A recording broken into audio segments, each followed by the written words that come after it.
สิ้นเสียงระเบิดฟ้าพันปกคลุมด้วยฝุ่นดำควันปืนยังลอยอยู่รอบกายสิ้นเสียงทุกอย่างโลกพันกับกลายเป็นเงียบงันใครเป็นตายดีร้ายกันอย่างไร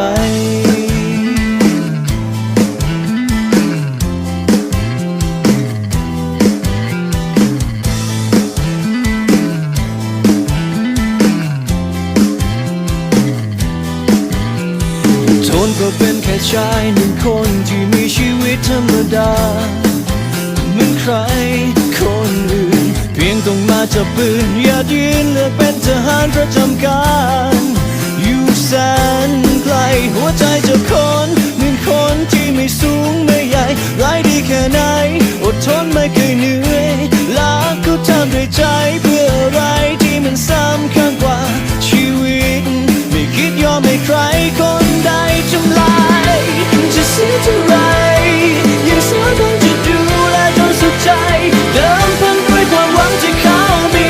ชีวิตทั้งหมดแล้วมันจะลงง่ายกันอย่างไรคนคนหนึ่งของเราดูสักทีคืนหนึ่งคืนที่จะหลับตาข้างบนขอบฟ้ามีเพียงดาวเป็นคืน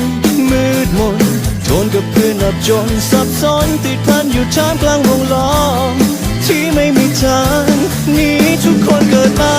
ต้องตายก็รู้กันอยู่แล้วมีบ้างไหมที่ใครละจะ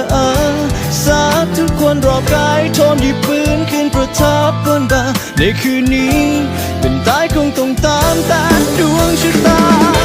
จะเสียเท่าไรยังสามารถจะดูแลจนสุดใจเดินทางด้วยความหวังที่เขามีชีวิตทั้งหมดแม้มันจะลงเอยกันอย่างไรตายเป็นตายไม่หลีกหนีเลือดเลือดทุกหยดทดแทนกลับคืนคนในแผ่นดินยินดีเอาชีวิตเป็นชาตินี้สิ้นเสียงระเบิดเหลือไว้เป็นนิรันดร์คนเราตายเป็นตายคนทำได้สิ่งดี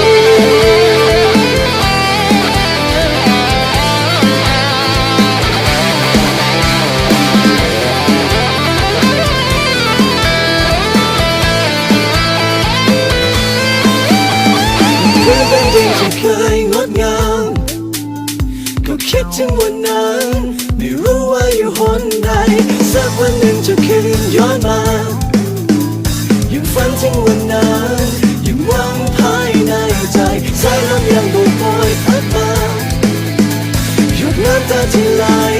จะลบจนเลือนหายไปเพื่อวันหนึ่งที่เคยรักกันยังคิดถึงวันนั้นจะเฝ้ารอเรื่อยไปจะเสียเท่าไรยังสามารถจะดูแลจนสุดใจเดิมพันด้วยความหวังที่เขามีชีวิตทั้งหมด